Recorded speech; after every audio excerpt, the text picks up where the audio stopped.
So I guess we were just saying that about your upbringing, pretty decent, normal. You started your first firm in your early 20s, which is at a very young age. And right in the beginning, everything was done very much above board. Right.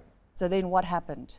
Well, as you said, I come from a really good family, very ethical. My mom's one of I think the oldest woman in New York State to pass the bar, become a lawyer. So, I was never sent out into the world to create mayhem. And I started this company with good intentions and was doing everything right. And then, about 6 months into it, I took one step over the line. And, someone offered me a bag of cash, and I accepted it, and I shouldn't have. And I said, well, I'll never do that again. But once you kind of let the genie out of the bottle like that with ethics and integrity, you take one step, another step a little bit further, and your line moves a little bit more, and that morality further still. And before you know it, you're doing things you thought you'd never do. You're associated with people you never thought you'd associate with, and it seems perfectly okay. So that's really how it started, the first step. In a nutshell. So let's take us through a snapshot, because here you are, you're young, money's pouring in at that stage. Take us through a snapshot of a day in your life at that stage.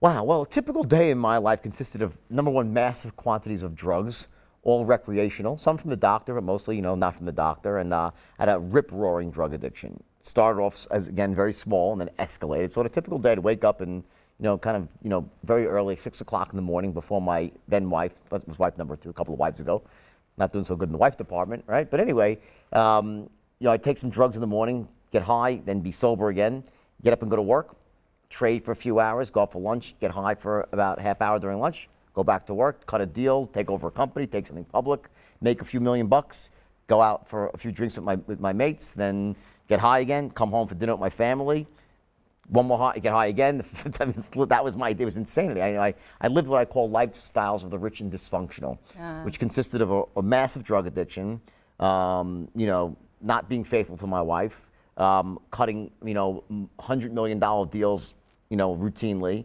but not really having an ethical underpinning to the whole thing. So it was just about making money. So I guess on some level you could say I was the world's most successful failure. Had this firm was, massive. It was about 1,000 some odd people all under one roof.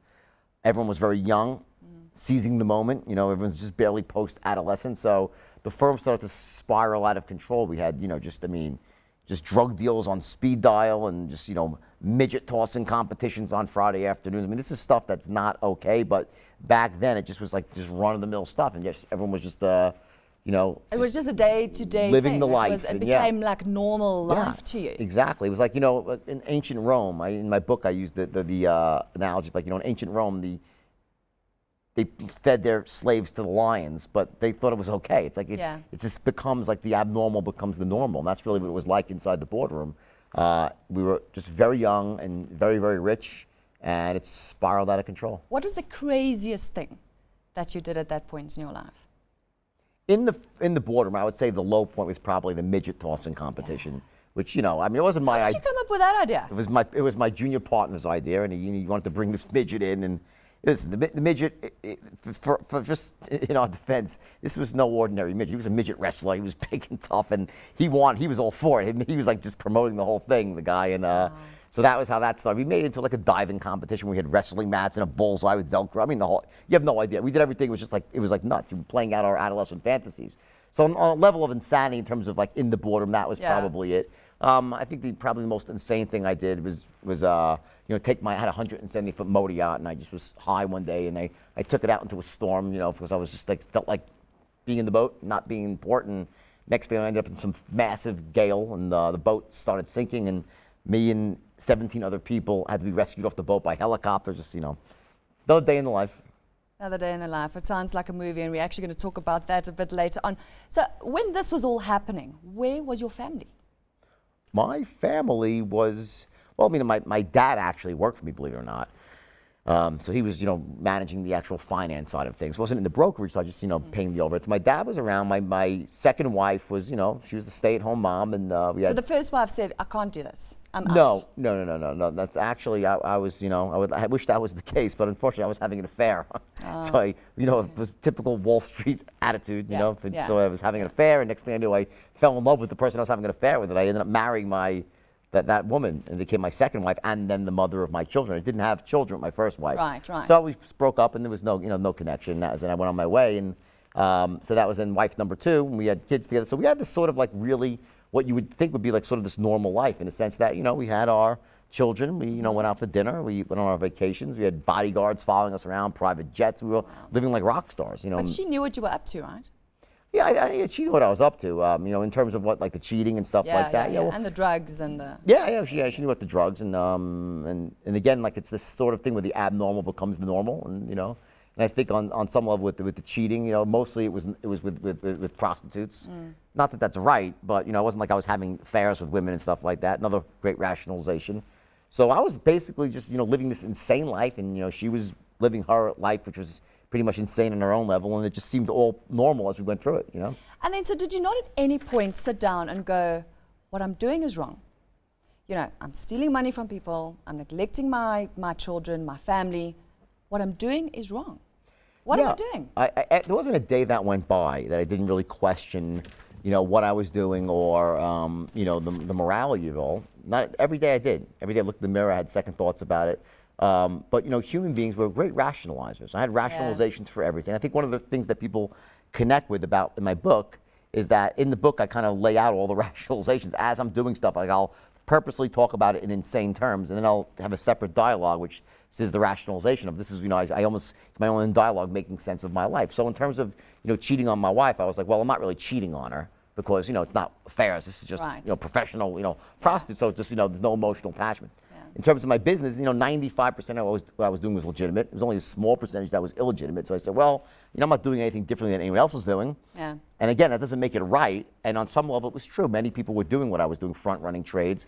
And you associate yourself with those people, so it becomes normal. Correct. And you also talk about your mentor was in a movie that was Michael Douglas, right? Right. I mean, and again, on that time of my life, and that time of just really in American society, that concept that greed is good, was plastered on the screen with Gordon Gekko, and it was pretty easy to buy into that notion. And now many years later, I give seminars, I train, I do corporate trainings, and do all this sort of stuff, and I'm very clear that greed is not good. It's ambition that's good, it's passion that's good. But I didn't have that distinction, and I was about greed, which is making as much as you can, as fast as you can, and you don't really care who gets hurt along the way. So with that greed is the underpinning for everything, this firm spiraled out of control.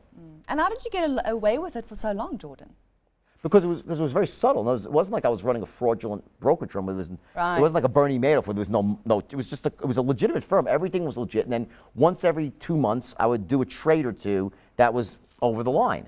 So everything else was okay. Then I do these couple of trades, and they looked at it for years and years, like, well, what's he doing wrong? Is he doing something wrong? I was very careful about it, and I think that on some level that was really just to my own detriment because I let it go on. I wish it would have ended earlier, but because the nature of what I was doing was very in the gray, it wasn't like black and white. It was gray. If you looked at it, you'd be like, well, is it wrong? Is it right? You had to really ask yourself. Ultimately, I got in trouble not for the stock stuff.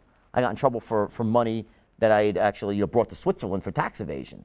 That's what, because the banker got arrested. So it was the stock stuff was it was illegal, but it was just very sort of in the gray. So. Well, that is my next question, is everything was done on a gray scale, so it wasn't easy to get caught, but you did get caught at the end of the day, finally. And how did that happen exactly?